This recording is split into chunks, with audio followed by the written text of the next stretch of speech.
Hello and welcome to today's video. This time we're going to be taking a look at the last batch of vintage Penguin books in my collection. That's numbers 2,800 up to just past number 3,000 in the main series, plus a few just after that. So sit back, relax, and let's take a look.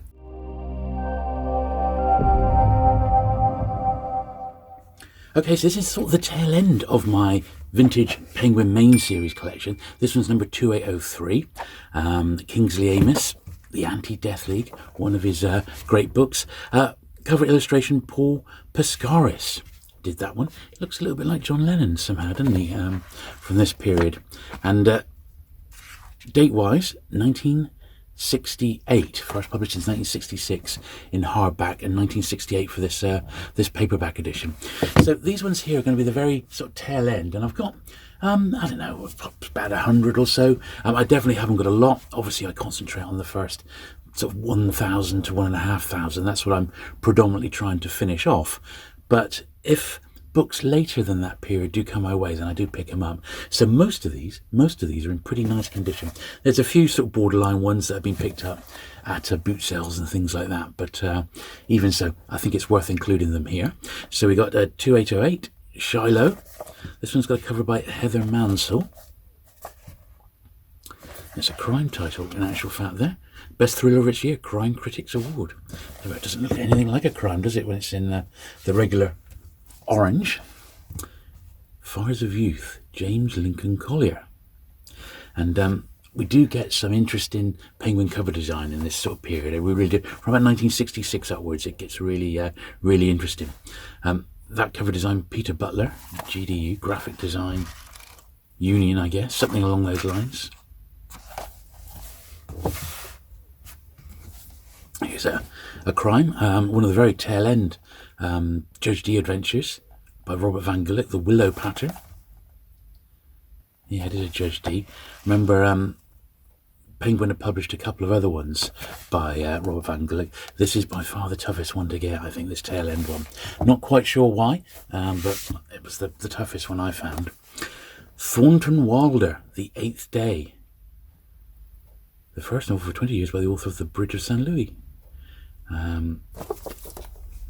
David Hillman did the cover design on that one.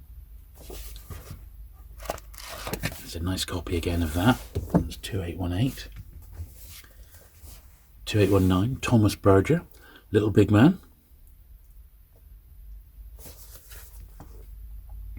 Jeanette Collins. There's a few illustrations inside apparently, but they're not jumping out at me, are they? Nike Williams did the interior. I think it's just some maps and stuff of where the action is. Thomas Berger again. This is 2820, so the consecutive number. Reinhardt in Love.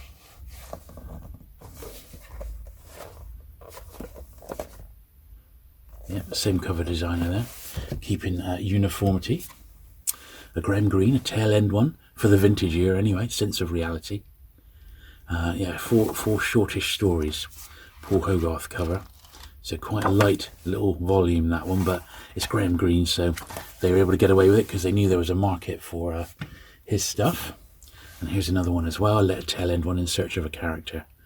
2 African journals. I think these are quite early on in his career, but yeah, this one's, what is it? It's touches 100 pages just. I mean, you could sort of read that in one sitting, couldn't you? Let's be honest.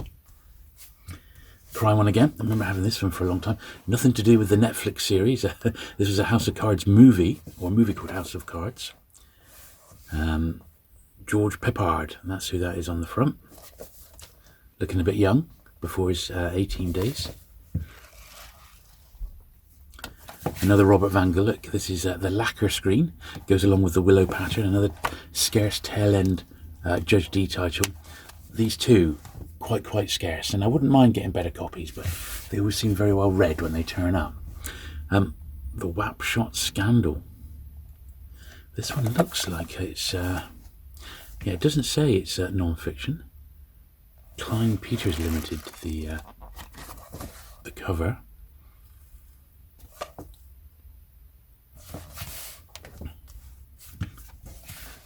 Ed McBain, Like Love. This is number 2830. This one is also quite scarce. It's a sort of a slightly later release in the 87th Precinct series, a photograph cover by Paul May. So Penguin published all the early 87th Precinct novels. They're like police procedurals, and I'm a real fan of them. But this was a sort of a later entry for Penguin, that is. Yeah, originally 1962 in the States, but 1968 until it got published over here in a mass market paperback. Now a Maigret, a Simenon, a great one of these. Lots of people collect these Simenons. I think they're very, very good. They're incredibly readable, and I'll probably take one or two with me on my hauls this year. J.P. Donlevy, The Saddest Summer of Samuel S. Harry Willock did this one. Look at that, look at the print. Wow. It's almost like a children's book, but once again, he was a big enough name to warrant having even like little books or little short stories or novelettes published, because he had enough of an audience, you know. The Millstone, Margaret Drabble. That's a nice cover, isn't it? Caroline Smith, Astrop Hill. This is such a nice period for Penguin history. I really, really love the design of the books. Norman Mailer, another favourite of mine, the Presidential Papers. The cover illustrations from the New York Review of Books. Oh, there we are.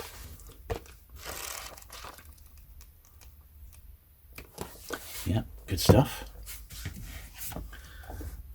Report from Iron Mountain, 2873.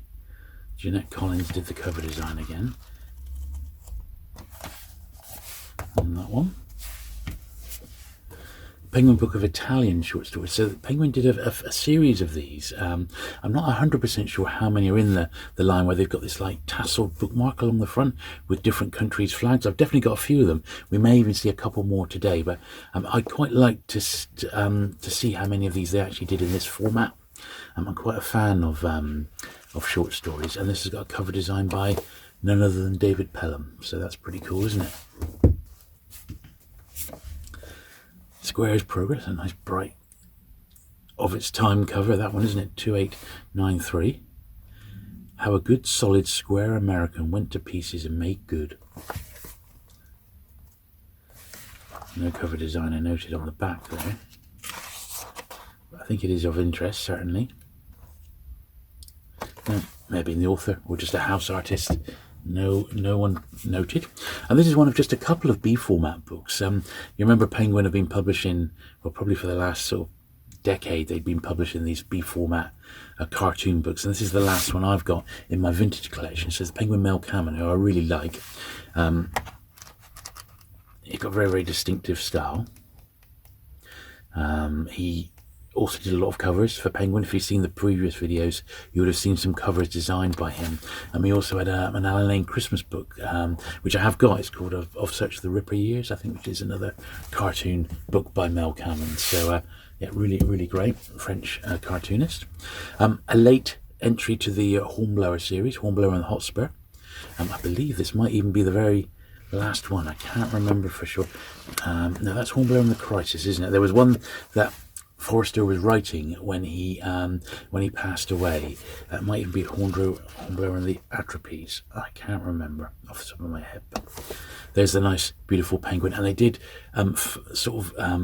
companion volumes with that sort of format and a box set, which I've got of all the Hornblower books. But Penguin published them all in the 1950s, and they were fantastic. Here is a reading copy of Hornblower and the Hotspur. So I've got doubles of all the Hornblower books, including the couple that were published in Pan, because I like to read them. I read them a lot, and when I start the series, I can't help but go through and read them all. So I've got doubles of them all.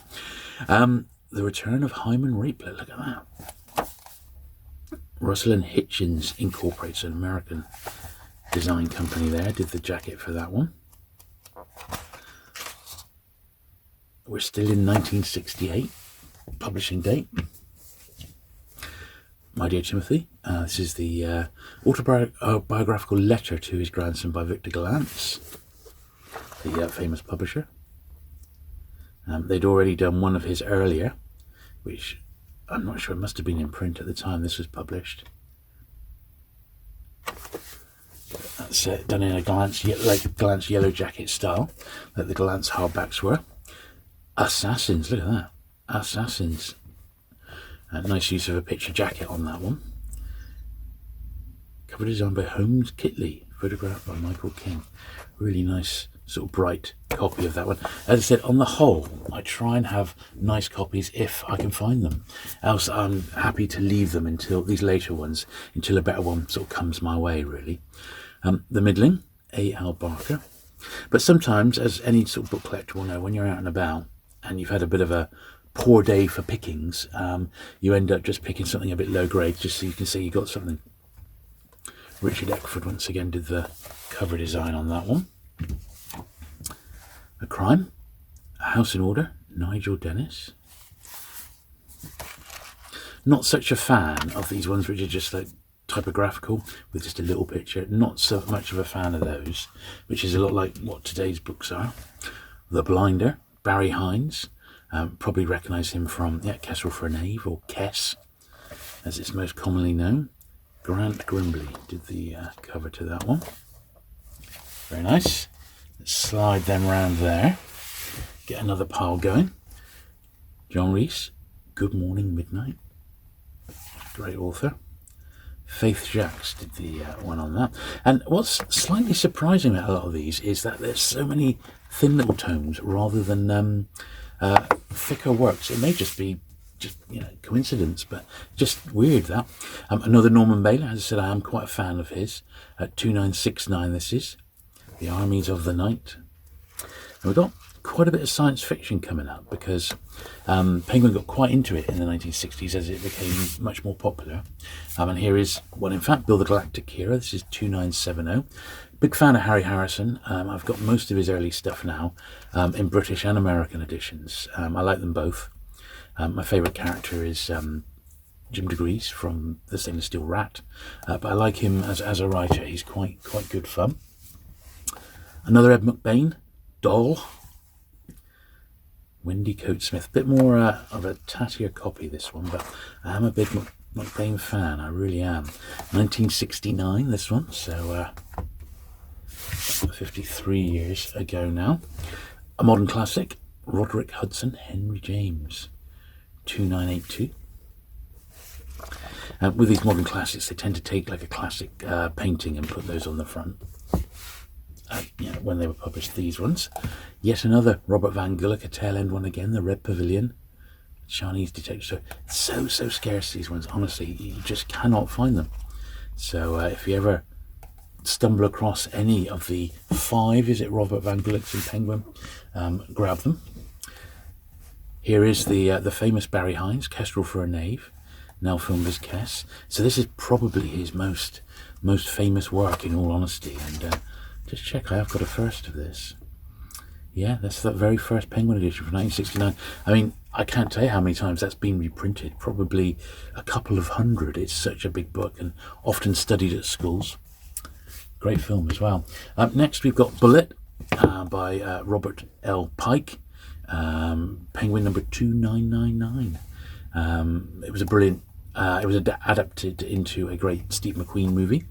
The original book was published as Mute Witness, and I've got a second copy. This was my original one, and that was signed by Robert Vaughan of Man from U.N.C.L.E. fame, who was actually in the movie. He gets co-star billing with Steve McQueen. They were best buddies, in fact, neighbours. In fact, and this one actually isn't in the numbering system. You see, it's ISBN, but I've kept it with Robert Pike's Bullet because it's the same author. So this is a slightly later one, a Police Blotter, much scarcer. You hardly ever see this one. And what a great jacket that is. I really like that little montage. It's superb. Humphrey Sutton did that photograph cover.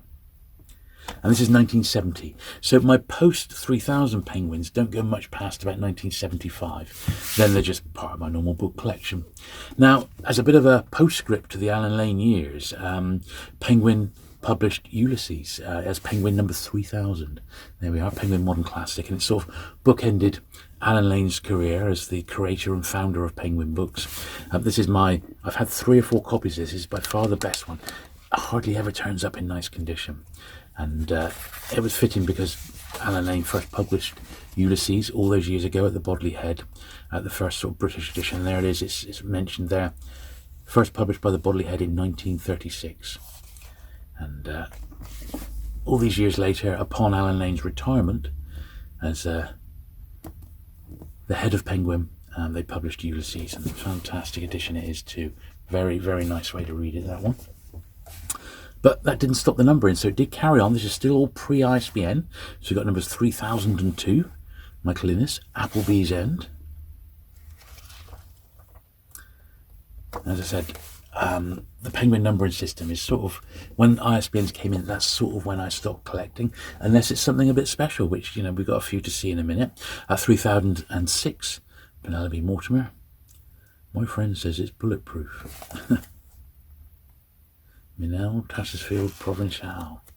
So it's funny that a lot of these books that we're seeing aren't actually designed by specific designers, but more like design companies. Nicholas Freeling, strike out where not applicable. Robert Hollingsworth did this one. It's such a great period for Penguin, it really, really is. A bit of a more nondescript cover here, but Penguin Modern Stories 1. William Sampson, John Rees, David Plant, Bernard Malamud, 3018. It's a slightly brittle copy of that one, but I'll keep it. I'm not too fussy. We've got Rivals of Sherlock Holmes, 3311, edited by Hugh Greene. I bet this is good. Cover design by Walter Brooks, cover photos from the television series based on The Rivals of Sherlock Holmes. It's actually a TV tie-in. Let's have a look at this. Max Pemberton, Guy Boothby, Arthur Moffat, right. There we are. So it's, yeah. Quite nice, quite nice. Not the greatest of copies, but I don't mind. Okay, so we're moving on to my ISBN ones now. So these are all fairly early, pretty much all pre-1975, I think. And they're just part of my collection because they got great jackets like this, or they're authors that I collect, like this is the David Pelham series of J.G. Ballards. Most of them should be first Penguin editions. So, yeah, the first Penguin is part of the main run, which is 1968, which I've got. But this was the reprint from 74, where they had the David Pelham jackets on, and I really, really like them. So we've got a few in this run. So we've got the Drought, Wind from Nowhere, Drowned World, and most of these had already been published by Penguin in the 60s. Quite a collectible little run, this one, the Terminal Beach. So that's the Ballards. Here's another one here. So John Boyd, The Pollinators of Eden, and this is just part of the Penguin science fiction series here. Great jacket on that one. Peter Cross did the cover artwork. This one is 78. It's actually quite a later one for me, but in that sort of 70s style, which I do really, really like. The iconic Clockwork Orange. This is after Penguin got hold of it. So, you know, David Pelham again. It's all right. It's, you know, I sort of get a little bit annoyed when Penguin pushed that they were like, they've made a Clockwork Orange their own. But in actual fact, you know, it wasn't theirs to begin with, and they sort of appropriated it in the early 1970s. But hey ho, and they don't even mention the previous Pan edition. Philip K. Dick, another great author. I wouldn't not keep these in my collection. This is The Man in the High Castle, which was also a Penguin, published in the 60s by Penguin. Yeah, so the first Penguin edition is 1965. This is the 78 reprint, but I have got the original. One I picked up fairly recently. It was the last one I needed by him. A later Graham Greene. As a bit of a Graham Greene fan, so I picked up his sort of later sort of 70s ones as well. So that's why this is in here. 1969, this one, but still an ISBN and still a fresh printing. So it does definitely fall under my remit. 21 Stories, another one there, very similar. Paul Hogarth cover, in fact it was actually signed PH. 1971, that one, Paul Hogarth one. More science fiction. Fred and Geoffrey Hall, what a great jacket that one is. Fifth Planet. David Pelham again, that would be why. When was this one published? 65, first off in Penguin. This edition from 74. So I've probably got the original in my main collection. Now these, I've got a couple of copies of these, but I've just pulled out my sort of reading ones. I don't know why I didn't pick out the better ones, but there's two in the series, edited by Peter Haining, so you've probably heard of his name. And these are just compilations, great British tales of terror and great tales of terror from Europe and America. And they're basically like horror anthologies, which were all the rage around this time. 1973. £1 I paid for that one. I said I've got doubles of these because I've got reading copies as well. There we are, and they did get reprinted because I think they're both, that's the first, 71 and 73, but I'm pretty sure they got reprinted as well. A later Hemingway byline. So once again, I've got all Hemingway in vintage Penguin, and I didn't want to miss this one just because it was published slightly after my normal cut-off period. So that's why I've got it. And this was 1970 again, so it's well within my sort of collecting zones. Another one to go with my sort of Hornblower collection, so the life and times of Horatio Hornblower. And this is what they've done. They've sort of tracked, C. Northcote Parker, sort of tracked Hornblower's career, set it parallel to real life events and put all the books into sort of chronological order. So it's a really nice like little companion to the series. So that's why I've got that one. Really, really great book. Then the last thing is, well, these are just fantastic. Now, this is a set of 4, and I've got 2 complete sets. So this is my, I'm not sure if this is my reading set or my my collecting set, as it were. But that's volume 2, 3. There's volume 4, and there's volume 1. So let's have a look. There's 1, and they sort of, it's the collected essays, journalism and letters of George Orwell. So this is the first, volume 1, 1920 to 1940. Then volume 2 is 40 to 43, when he got really, really well known. That's a more unusual picture of him at the BBC. I don't think I've seen that one before. Volume 3, 43 to 45.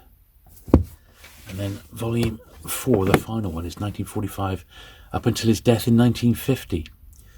Absolutely fantastic, these. Now, a lot of this material has been mined and put into different sort of compilations, but Penguin had the good sense, when did these get published, to put absolutely everything into these 4 volumes, 1970, in their entirety. So it's a great way to read all of Orwell's letters, and he is so readable, isn't he?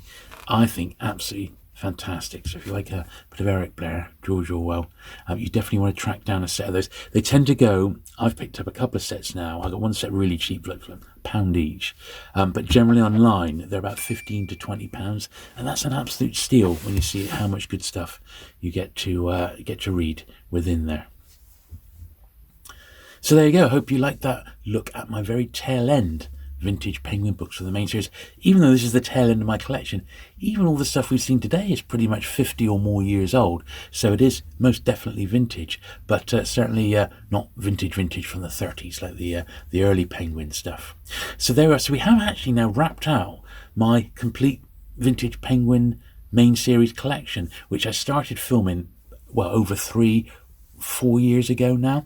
So quite possibly, since things have moved on and the quality of the filming's a bit better, and not least of which because I've got loads more editions in the last 4 years, I might go back and start again right at number 1, and we'll have another look going back to the start. So anyway, hope you've enjoyed this one today. If you have, do please give the video a thumbs up. Do please hit that subscribe button if you're not already for regular vintage Penguin book content, and I'll look forward to seeing you again very soon. Bye.